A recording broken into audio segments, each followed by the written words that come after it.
Welcome to this episode of TV Crew Talk, and my guest today is my good friend Brian Colton. Brian, welcome to the show. Thank you. Well, let's tell the audience a little bit about our relationship. We've been friends for, I'm like 53, so 40 plus years. 40 plus years. Yeah. We've been friends since elementary school, and we went elementary school. Then we separated in junior high, came back together in high school, and my story is I wound up in Mrs. Jason's class because I needed an elective, and the description of her class trip to NBC Studios and to watch a TV show being taped, that sounded like an easy A to me, and My story is similar but slightly different. I ended up in Miss Jason's class because I had a study hall assigned, and I just didn't want a study hall. So I went to guidance just to see what the other options were, and they had a course called radio production. And I thought, well, that could be cool, right? And so I took that first semester. I think it was either like the very first year or the second part of the year. And that led to the TV production class, which we both did. I don't know if we were in the same class. I don't think so. There were several sections of the class. Right. So I know that we worked on things overlapping. Right. And I think coincidentally, that's where we boboth ended up deciding to go to Plattsburgh, right? I don't think we ever coordinated that. No.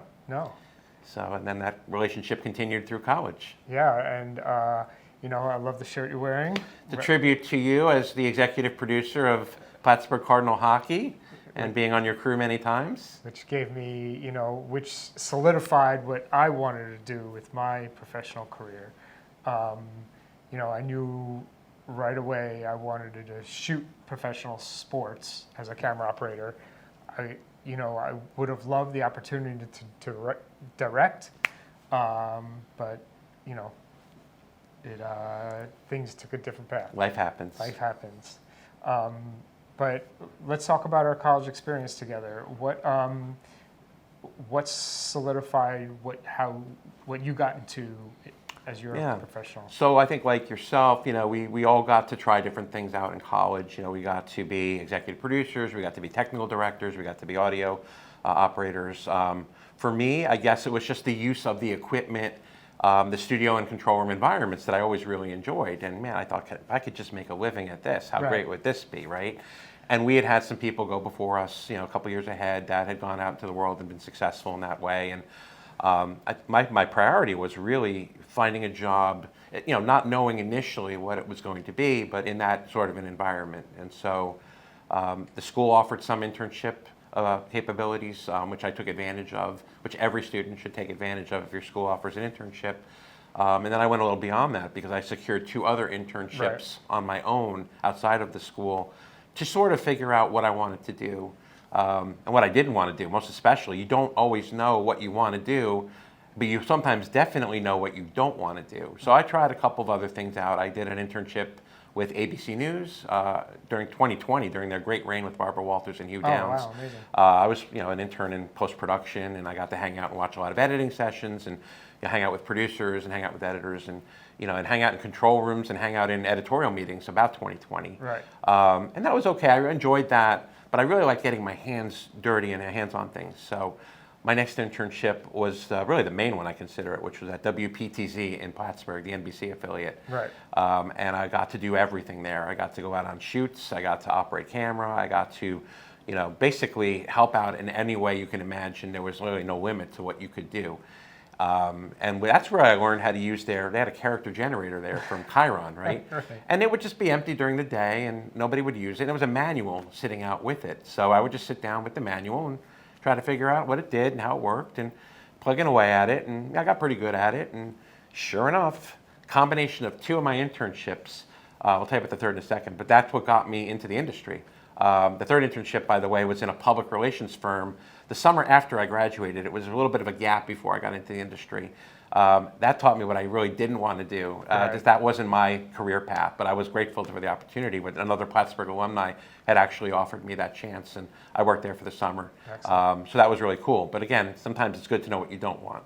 Totally. But the ABC opportunity, I got the job posting due to the ABC internship because they used to post jobs in the lobby on a piece of paper. right? You'd walk into the building, in the lobby, piece of Right, paper. right. One day I'm visiting on spring break of my senior year, and I pick up every time I would go in and out of the building, I'd pick up the job postings, and they had a posting for a Chiron operator for ESPN, right? Again, marrying the two internships that I did. Right. And it was for the launch of ESPN2, when they were first going to launch that network. They were going to need to expand their staff. And so I got the job. It took me a little while. I had to wait a while for the network to launch from when I interviewed to when I started.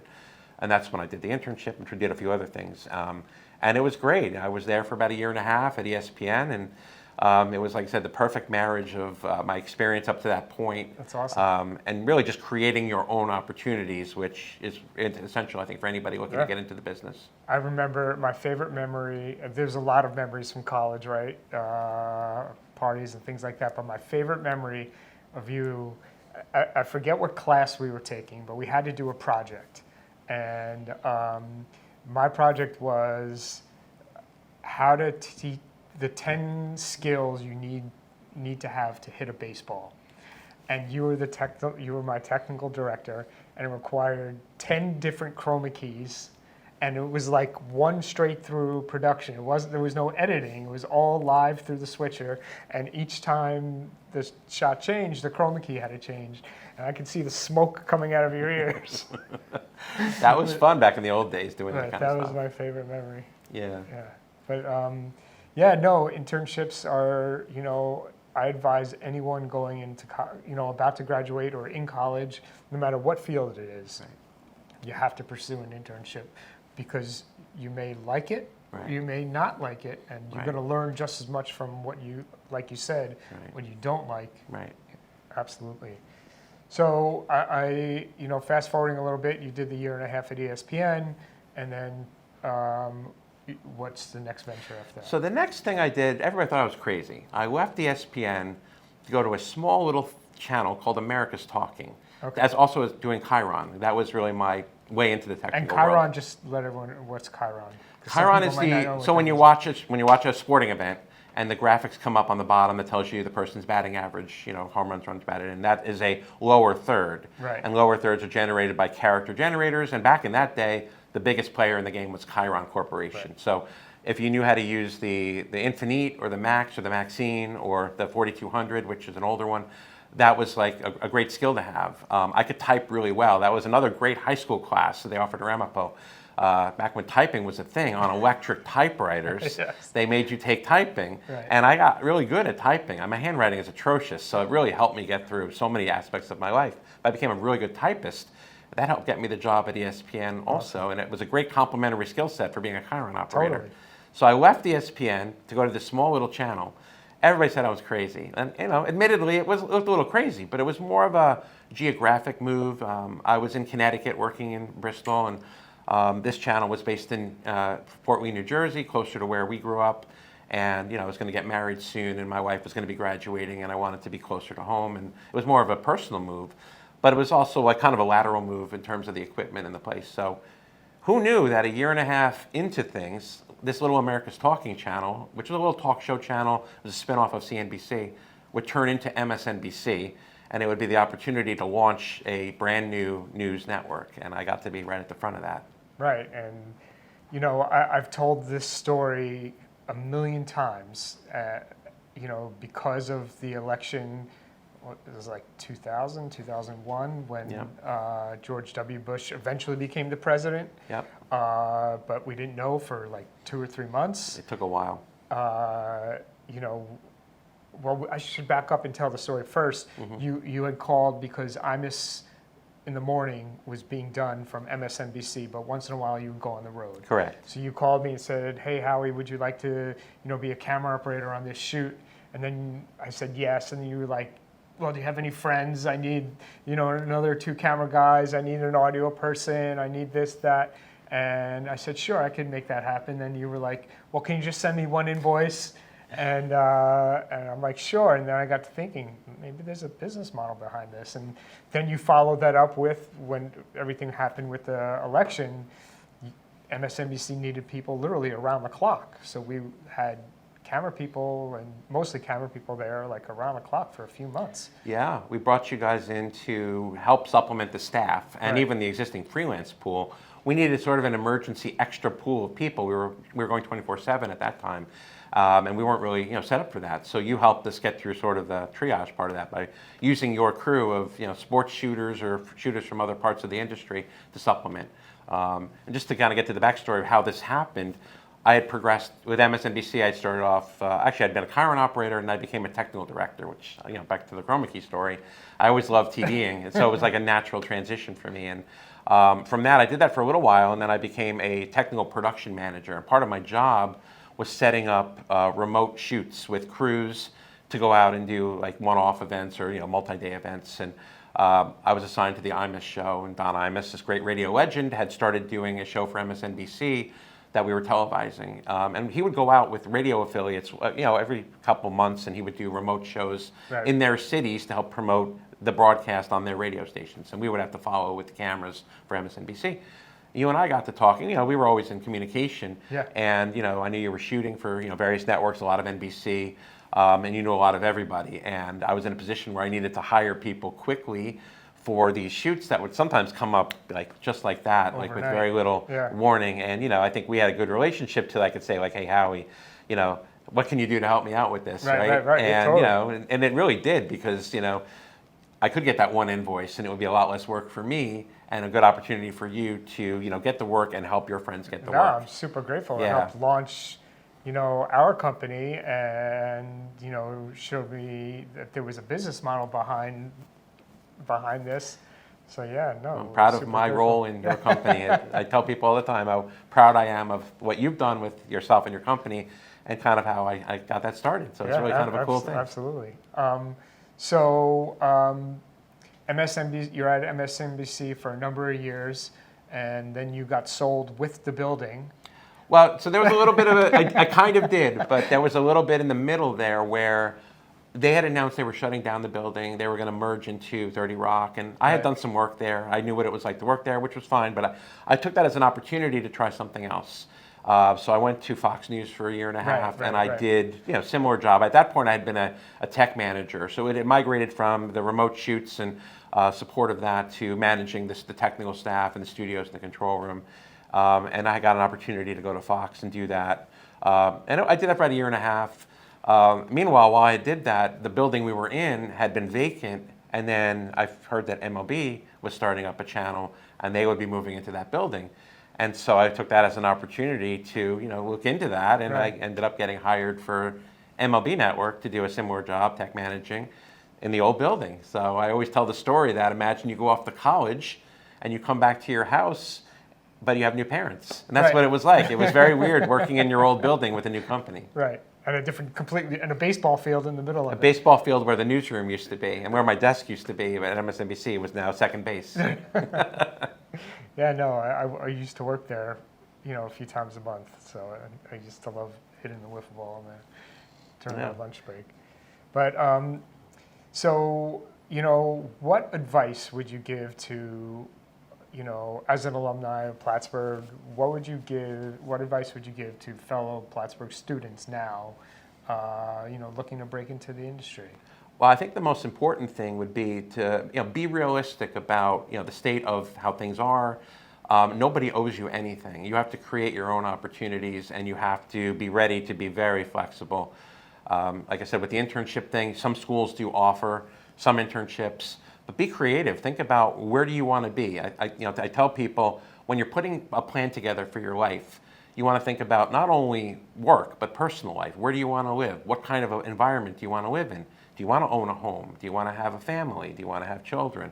These are all important questions. They're kind of heavy questions for a 20, 21-year-old, right, to figure out. Yeah, but, it's a good point, because in college, I had never heard the word freelance. Right. It was never mentioned, the term freelancer. Right. And kind of my side of the business, that's all there is. Right. So I got really lucky, because most of my career I have been staff. Right. It's a very unusual for this day and age situation, but my entire career, more or less, I have been staff. I've done freelance, but I've always been staff. But I don't think most students should expect that. Right. You should go in expecting freelance. You might wander into something where you get hired at a place, but the way the business is, and it's for both parties, the companies like the flexibility, the employees like the flexibility of being able to do different projects with different Right. clientele. Like for me, like that was another part of my equation was I kind of wanted the stability of, going to a place, knowing where I was going to go and having the benefits and being able to build my life. For me, the most important thing was, getting married and having my kids and having a home. And that was like priority for me. So I prioritized that. And it worked out great. I have 2 wonderful children. My wife, who also was a Plattsburgh alumni, we met up there. And she's changed her career a number of times and is now a public school teacher. But she started in the communication program and has tried different things. And just be willing to try different things, be flexible, create your own opportunities, and see where life takes you.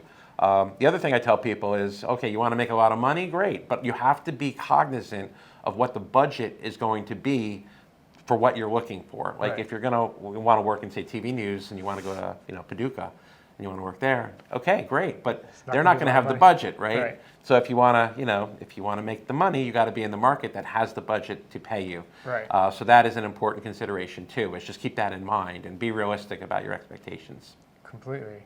Yeah, I tell people to, kind of like think outside the box, right? If you're a communications major, maybe taking some IT and computer networking courses, right? Absolutely. Everything with AWS, Yes. learning a lot about that. And now AI. How has AI affected what you do for a living? That's a great question. So after MLB Network, I have now ended up back with NBC staff. I'm working as an engineer. And we use AI a lot for, on our end at least, for research of technical issues. So we use Copilot, and we can enter in some information about, this is the solution that we're looking to get. Okay. And it'll spit out, a lot of different information because it's sort of tied into, the company. Other people have asked AI questions, and it kind of saves all that. Okay. And so, like, if I'm having an intercom problem, I can say, like, hey, I'm having a problem with RTS, KP32. I'm having a problem with, like, it won't reset. Like, what can I do? And it'll spit out, information. And it's helped me more often than not troubleshoot technical issues. That's interesting. So, and it saves what other people have asked it within the company? Yeah, so like that particular version of it is, is protected internally. Right, So, right. but it's good. It's a great resource to use for troubleshooting, for asking questions. If you use AI outside of that, for example, you can have it. You can even have it write your resume these days. It's crazy what it can do. Right. It can generate like entire scripts if you're a writer. Which again, I think there's a lot of things that people are learning now about what is and isn't an appropriate usage. But for me, I've really used it a lot for research, for technical background stuff, and it really has helped me in my role. Yeah, we're, learning how to use it in our companies and how it can help benefit us. We're in the early stages of that. So yeah, no, that's one thing I would tell the younger generation is definitely figure out how you can help, how AI can help, advance your career. And really back to your point of, other technology, AWS, I mean, obviously there's a lot of streaming and it's always changing. So it's good to have a background, a base knowledge of certain things in that world, but don't get too crazy because it's going to change again in a year. So just like maintain a general knowledge. There's so many free resources out there to learn about, say streaming, which is what I had to do to really take the role I had. I had to learn a lot because it was a new area for me that I had not done. Right. But there's so much out there, and there's so many people willing to teach if you would only ask for help and ask for information and knowledge. That's one of my number one things is I tell people, don't do without asking. No question is, there's no foolish question. Right. Because you don't want to make a mistake on the job. You want to, you rather ask. Right. So. Yeah, and really, to me, to be prepared for whatever the thing is next in your life is, you want to be well educated because random things happen. And I always say chance favors the prepared mind. So something's going to happen. Unfortunately, earlier this year, I had gotten laid off, right? And I had to be prepared for whatever the next thing was. I worked my network. Some people were able to help me get reestablished at NBC. But it was all because I was sort of prepared for that thing happening. You get to a certain point in the industry, and you know that one day, something like this could happen. And the more prepared you can be, you're never going to know something's coming. But if you can be prepared, in this case, I was not really without work. I pretty much went right into freelance, and then like 6 weeks later, I was able to get another job. So it just, it wouldn't have happened if I wasn't ready for it. Right. No, great advice. Well, I appreciate you taking the time of your day to spend it with us, and This has been another edition of TV Crew Talk. Look forward to our next episode.